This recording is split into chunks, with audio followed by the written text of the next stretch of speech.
인사이트, 임기수 기자 등 친형 내외와 법적 분쟁을 벌이고 있는 박수홍이 참담한 심경을 토로했다.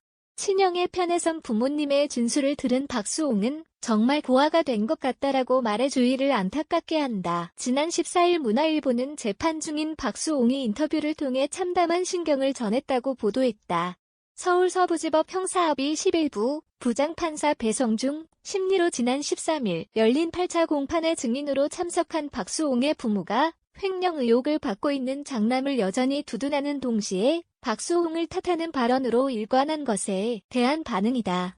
장남만을 보호하려는 가족의 행태 속에서도 박수홍은 어머니를 보호하고 싶다라는 의지를 밝혔다. 하지만 이날 증인으로 나선 어머니가 횡령 사건과 본질 없는 거짓된 주장을 거듭하는 모습에 큰 충격을 받은 것으로 알려졌다.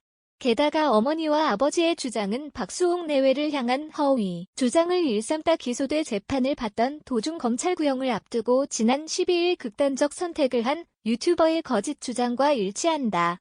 박수홍의 부모는 명예훼손 재판 과정에서 그 어떤 근거도 제시하지 못한 허위 유튜버의 주장을 다시금 반복하며 아들의 이미지를 실추시키고 있다. 증인으로 나선 어머니는 나는 수홍이가 소송 이후 전화번호도 바뀌고 해서 얘기도 못하고 있다.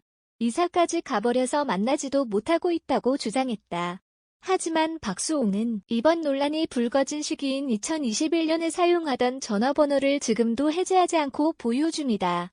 전화번호가 바뀌어서 연락이 닿지 않는다는 모친의 주장은 거짓인 셈이다. 박수홍은 내가 잘못한 것이 없는데 왜 번호를 바꾸겠는가.